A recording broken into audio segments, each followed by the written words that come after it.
To the Premier. Can the Premier please update my constituents the outcome of the roundtable discussions held yesterday with relevance to the key stakeholders and regarding the ongoing drought conditions and also any opportunities? With your leave and that of the House, sir, I'll explain a bit further. Leave is sought. Is leave granted? Thank you. Following my questions on Tuesday regarding potential further and for my farming communities due to the ongoing drought conditions and the challenges my constituents are facing, can the Premier please indicate if and what any funds or assistance may be given? The Premier. Thank you, Mr Speaker. I want to thank the member for Stewart for his question.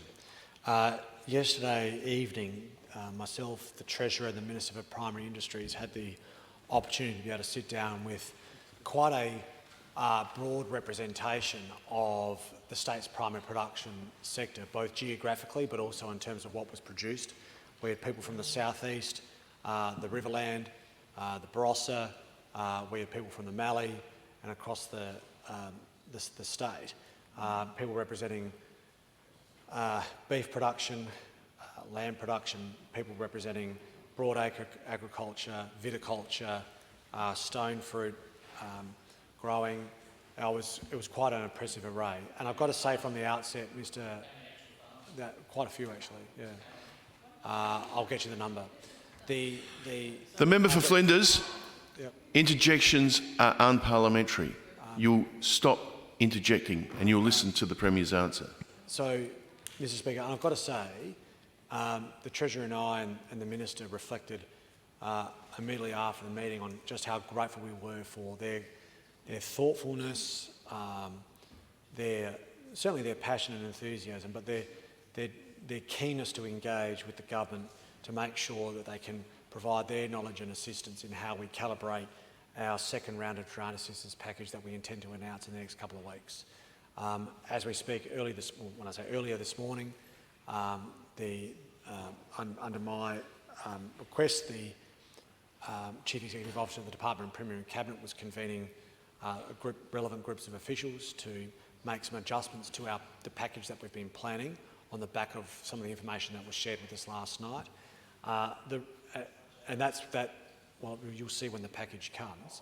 There are a number of things that we're changing just in terms of what we give weight to over and above other considerations. But the types of issues that we were discussing in the context of our second round of drought assistance is to what extent does the government place an emphasis on immediate relief versus the type of relief that will inform long-term better outcomes for drought-resilient farming practices. And I think there is an aspiration amongst farmers and primary producers themselves to focus more on the latter than the former, because the objective here is to make sure that the industry remains as productive as it has been over a long period of time, which represents one of the most productive agriculture and primary production sectors anywhere in the world. Speaking to a dry seed broadacre farmer yesterday, it's just amazing on what so many growers in our state are able to produce with so little water. I mean, it's in other parts of the world, it would be incomprehensible. These are innovative and highly productive business people that, quite frankly, are running some of the most sophisticated operations of any business in the state. And what they want to see from the government is collaboration with them, not just on a short-term handout, although there is a place for that in some instances, but more importantly, on allowing them to invest in the infrastructure as they have done for generations to be increasingly resilient and successful. So we're making sure that we're trying to get that balance right within the government.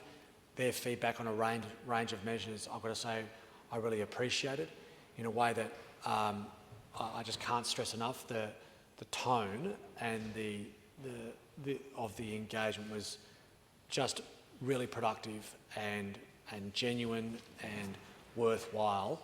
I'm very grateful for the time that we had, and I hope that we can repay that faith and that gratitude with a well-calibrated package that we'll announce in the not-too-distant future. Elder. Thank you, Mr Speaker. My question is to the Premier. Can the Premier please inform the House how South Australians will benefit from direct flights from Adelaide to the US? Premier. I thank the member for Elder for a question. Member for Elder is a worldly individual and has has a higher consciousness on how much South Australians can benefit from having an open-hearted position to other parts of the world and how we can learn so much from it. But, Mr Speaker, you know, I think it would not be unreasonable to say it's been for more than 20 years, South Australia's wanted a direct flight to the US. It's been going on for well over 20 years. And today, because of the actions of this government, we now have direct connection into the US. And the Leader of the Opposition interjects saying, "Oh, San Fran. Well, let's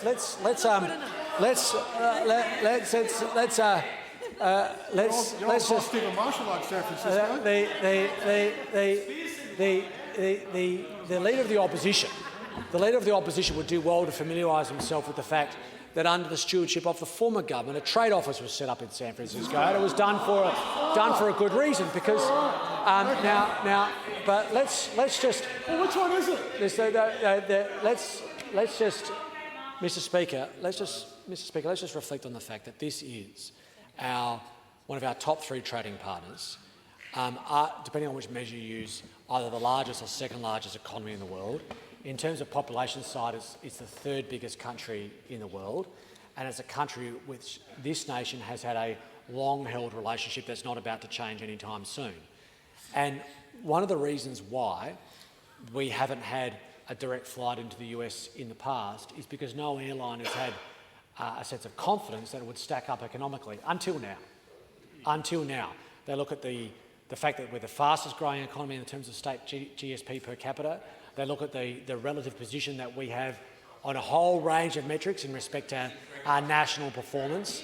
The fact that we consistently are ranked as one of the top performing economies anywhere in the world, anywhere in the country. They don't particularly like that.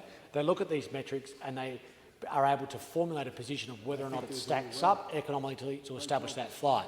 Now, in respect to San Francisco, the reason why San Fran, Mr. Speaker, is because the connectivity into 75 separate destinations in the US through United Airlines is able to be achieved out of San Francisco versus any other airport.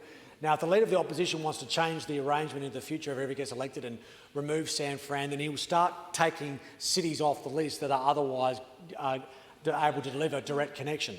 So now South Australians will be able to go Adelaide, San Fran, and then San Fran onto 75 other destinations throughout the United States of America. It is an unprecedented opportunity, Mr. Speaker, for South Australians to get greater access to the US market. That speaks to convenience for holidays and business people alike. But what we're far more preoccupied with isn't what's going out, but what's kind of going to come in. That's what we care about.